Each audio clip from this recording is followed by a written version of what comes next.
Ridwan Kamil wali kota, haltenya udah begitu. Jadi gubernur, haltenya masih sama.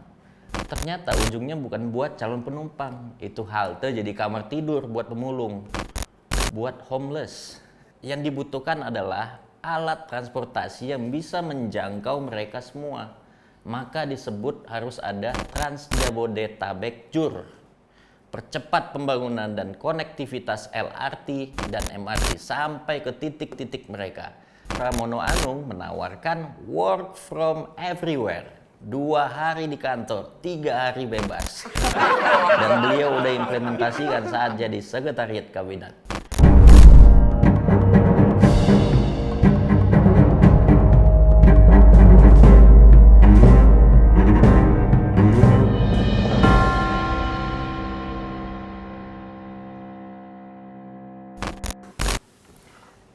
Kita sudah mendapat sedikit gambaran dari debat pertama calon gubernur Jakarta yang terjadi pada Minggu 6 Oktober 2024. Pasangan 01 ngambang atau ngawang, 02 gugup, beberapa poin mohon maaf, gak jelas.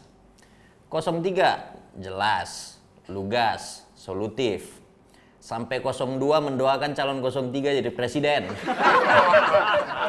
Gue perlu tanya juga nih ke Pak Dharma Pongrekun. Ini debat atau tim ses? Tapi nggak apa-apa lah. Semuanya putra-putra terbaik bangsa. Kebetulan tidak ada putri, jadinya putra-putra. Untuk suasana debat memang kerasa tensinya berbeda kalau kita bandingkan dengan debat yang ada di tahun 2017. Yang bagi gua itu debat terbaik selama kontestasi pemilu di Indonesia. Sampai jadi perbincangan nasional. Kalau debat yang sekarang itu nyenggolnya halus banget. Berasa ditampar pakai mode slow motion.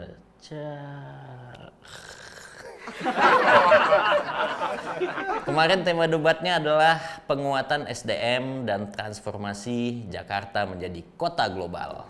Jujur, untuk Ridwan Kamil, beban beliau ini adalah catatan dia sendiri saat menjadi gubernur Jawa Barat. Gua orang yang pernah bertemu beliau, respect sama beliau, banyak hal yang dibuat dari sisi arsitektur, tapi mohon maaf, kritik adalah kritik.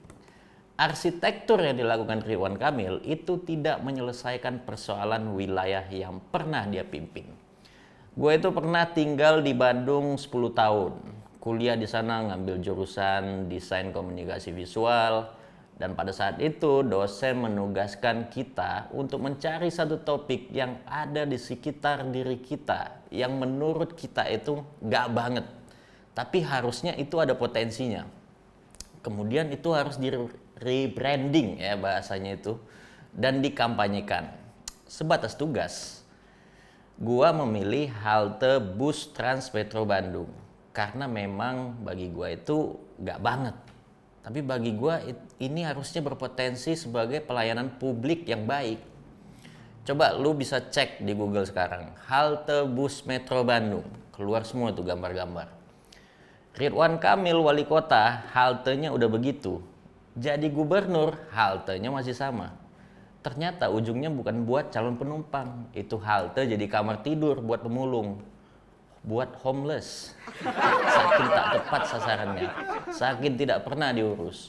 Nah, sekarang Ridwan Kamil mau intervensi halte Transjakarta dengan bikin ada AC lah, apalah, atau mau bikin perahu lintasi 13 sungai, flyover, sebagai upaya atasi kemacetan. Ya menurut lo aja, bisa nggak kita percaya itu? Ini soal Riverway tadi ya. Kata pakar tata kota pun itu sulit dilakukan karena ada masalah sedimentasi sampah yang belum beres, tingkat kedalaman sungai, dan juga jembatan yang berpotensi menghalangi kapal. Selama di Jawa Barat pun yang namanya kota Bandung, Bogor, Depok, Bekasi, faktanya makin macet. Terus kita percayakan seorang Ridwan Kamil bisa menghentikan macet di Jakarta. Ya jujur aja, gue lebih menganggap Pramono Anung lebih memahami persoalan macet di Jakarta. Dia mengetahui penyebab kemacetan di Jakarta. Pergerakannya dari mana aja, Artinya on target. Yang dibutuhkan adalah alat transportasi yang bisa menjangkau mereka semua. Maka disebut harus ada Trans Jabodetabek Jur. Percepat pembangunan dan konektivitas LRT dan MRT sampai ke titik-titik mereka. Kemudian digratiskan itu untuk 15 golongan.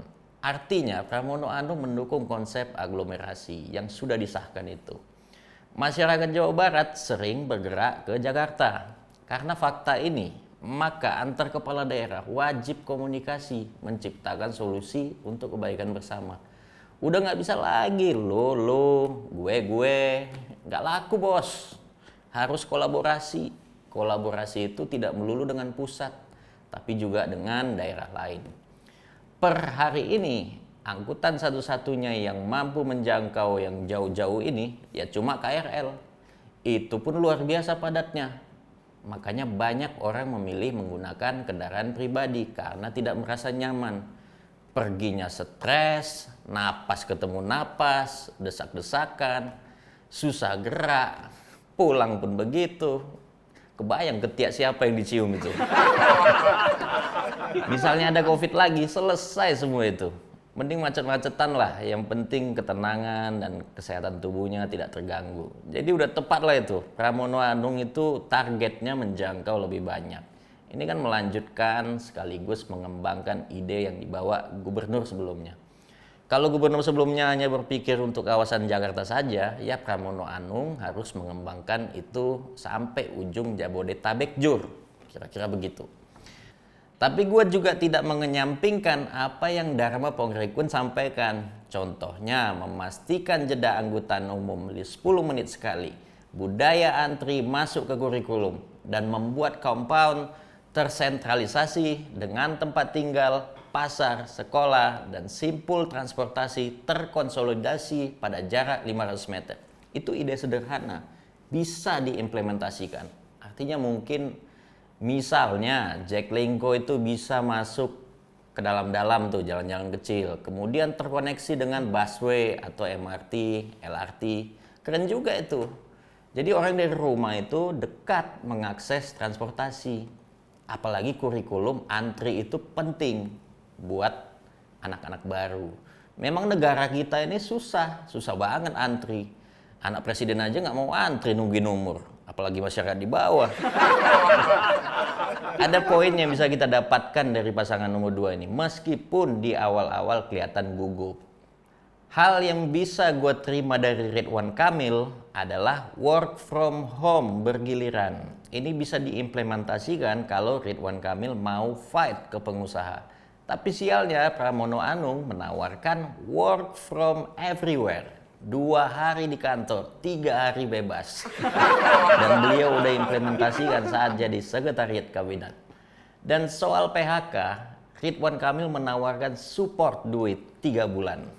3. Ya, buka 3. Kopi gratis. Pramono Anung lebih menawarkan konseling, support talenta-talenta itu. Tinggal iman lu aja, kalau mental gratisannya, pilihlah yang membuatmu tidak berkembang. Sesimpel itu. Belum kita bicara disabilitas. RK di panggung debat mengatakan support kaum disabilitas. Taunya banyak yang komplain dari Jawa Barat, khususnya dari PPDI Cirebon, perwakilan Dilans Bandung, PJ Wali Kota Bekasi. Masing-masing memberikan keterangan kok. Termasuk Pramono Anung harus ke Bandung buat nyelesain itu. Ya bagi gue seperti yang gue sampaikan sebelumnya, RK itu musuhnya, ya catatan dia di masa lalu. Dan satu lagi, The Jackmania. Jadi tinggal lo aja nih, menurut lo mana yang relevan sama lo di debat pertama ini. Kalau dari iNews kita lihat 60%-an itu masyarakat menerima materi yang ditawarkan oleh Pramono Anung sama Rano Karno. Nah nggak tahu deh lo, kalau dari elektabilitas trennya sementara ini ya 03 meningkat, sementara Ridwan Kamil menurun dan Dharma Pongrekun stabil.